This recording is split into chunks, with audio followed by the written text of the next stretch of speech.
Hello, Professor Ford here. I'm just going to make a short video here to kind of finish things up for the semester and for most of you, the entire MPA program, which is kind of hard to believe. I'm coming to you from my lovely home office, seeing as it is a Sunday, so I'm sorry the lighting's not all that great, but that's okay. Um, so, this video is just for the students that are going to be attending that last session online. For everybody else, you don't have to watch this because we'll be covering the same material. But for this week, all you really need to do is answer one question on the message board, and that'll be me asking you for feedback about the MPA program. I just would love to hear your broad thoughts, anything that you think that we can do better, anything you particularly enjoyed, or anything that you think could, I don't know, be changed. We're always growing as an MPA program in terms of the content we cover. We're always changing in terms of the way we deliver our classes. Many of you have been here through those times of change.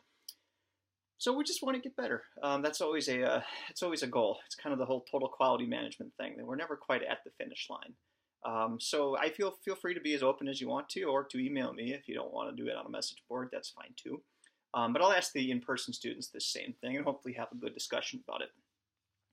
But like I said, for now, I mean, your responsibilities are just to complete that message board question, and then make sure you get your draft capstone into me by the 28th, which is the last day of this week. Please do also upload the recorded presentation by the 27th.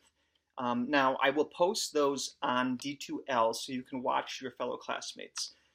It's a little too difficult to make that a requirement, especially because this is the last week of in-class work, and not everyone's video is done. It's not done until the end. So I do urge you to take a look at what other classmates have done, and I will make those available for your perusal if you want to take a look. But for now, yeah, just complete the message board question and make sure that you focus on finishing up. If you have any last-minute questions, let me know. Once that you turn in that final paper, I will look at it and I will give you feedback, and I should give you that feedback within a week, and then you'll have a little bit of time to address any remaining issues that you have. And I'm confident, based on what I've seen, that we're going to get you all to a passing grade. So now the fun part. What have we done so far in this class and in this program? Where are we at? So I'm taking a look at the syllabus here, and some of the program purpose and program goals. And yeah, sorry, this might offend some of you, but this is my 1980s Bear water glass that I literally got after the Bears won the Super Bowl in '85. I was a 3-year-old, I think, but I like to pretend it was a big part of my life. My kids are Packer fans, so that makes you feel better. Anyways, okay, so the purpose of the MPA program, as described to you when you signed up, was a commitment to academic excellence with particular concern giving to the applied aspects of public administration. So many of you are practitioners. Most of you are practitioners, or you want to be practitioners. Maybe a couple of you want to go be academics, and that's absolutely fine. This program will prepare you for that. But really tried to emphasize the applied part of it, and I tried to do that with this capstone as well. And the way I did that was by letting you experiment with formats and encourage you to do something that's of practical value. All right, so broader goals of the program as well, purposes. We tried to integrate theory, research, and practice in PA. So theory is some of the discussions you had in your intro class, some of the discussions we had in this class. We read the Pollitt text, and really just sprinkled throughout the program.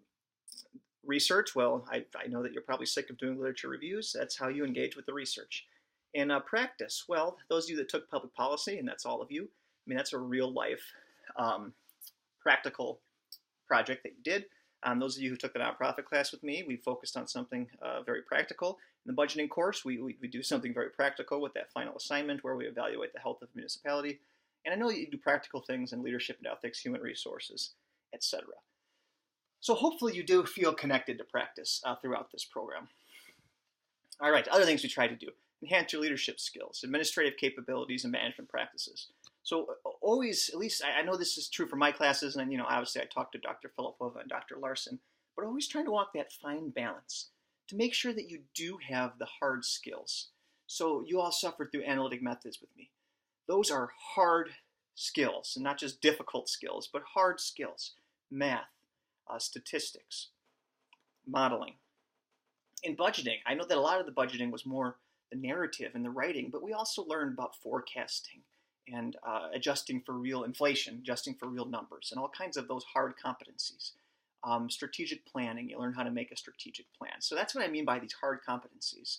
But I really think that the broader lesson and the broader takeaway from a program like ours is these, I don't want to even call them softer skills, but these leadership skills, this comfort level with ambiguity, this commitment to openness, transparency, and accountability, and that ability to live every day that bargain, or I guess that paradox that I always bring up, that resources are finite, needs are infinite, values are contested, and we have a government that has to be equitable, meaning everyone has that equal share.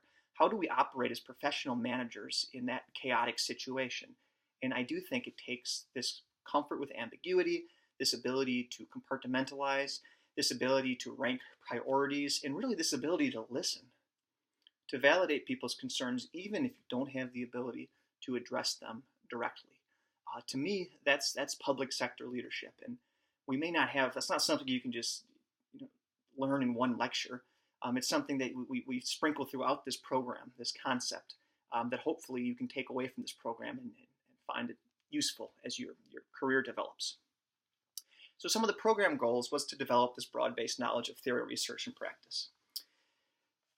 Students are supposed to demonstrate as part of this program well-developed critical thinking skills, and you are doing it in this class for sure by writing that final capstone project, but just about every class in this program, you're not getting away without being graded on critical thinking skills. And what I mean by critical thinking is getting to that next level of analysis, getting to that next level of thought. So not just being a manager in terms of being able to execute a list. That's important.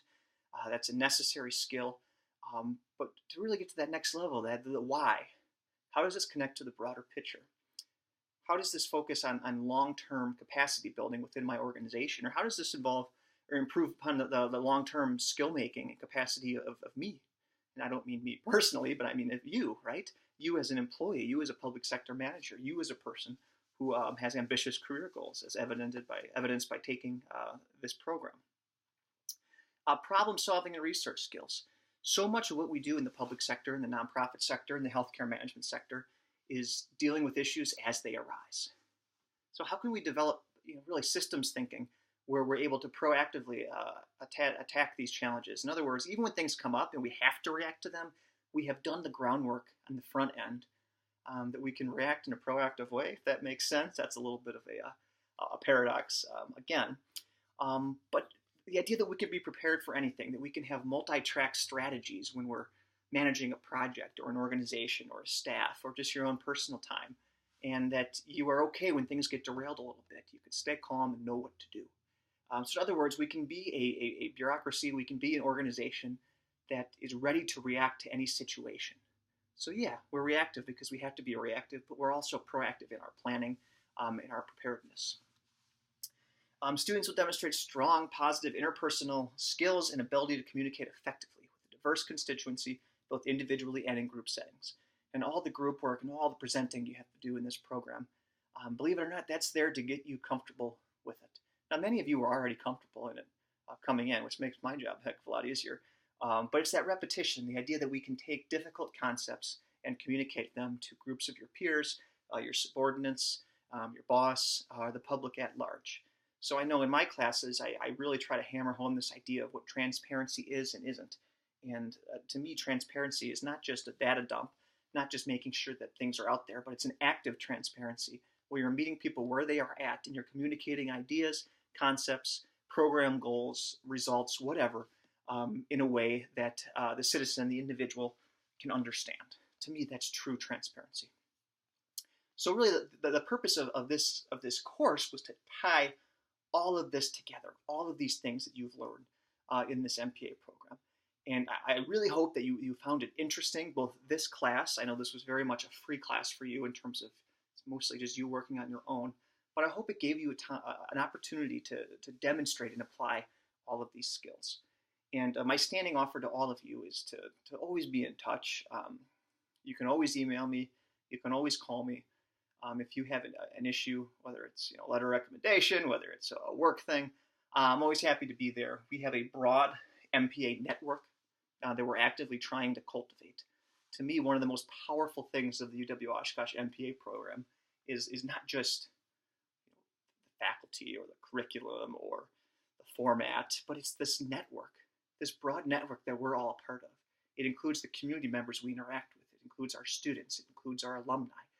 It includes all kinds of local cities and nonprofits that we have interacted with. It includes the faculty, current and retired.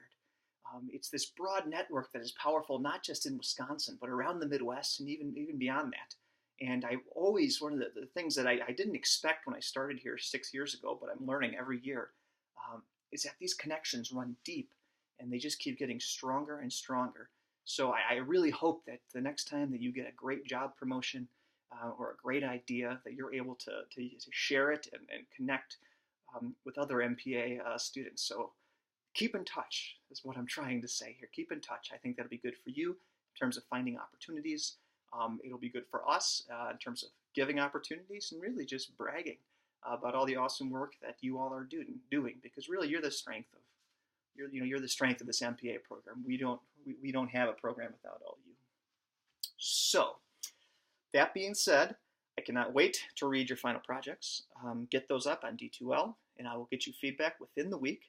Hopefully sooner. That's all I got going that week. Well, I got other stuff going too, but that's my main thing. That's priority number one. Get you some feedback on that. And then looking forward to seeing you all be done soon. It really was a pleasure teaching you in this program, and this class is awesome just because I get to see you show off, see how far all of you have come. So with that, I look forward to seeing some of you graduate. Those of you that aren't walking, I look forward to seeing your name up in that booklet that you have graduated. So with that, have yourself a great week, and we'll be in touch.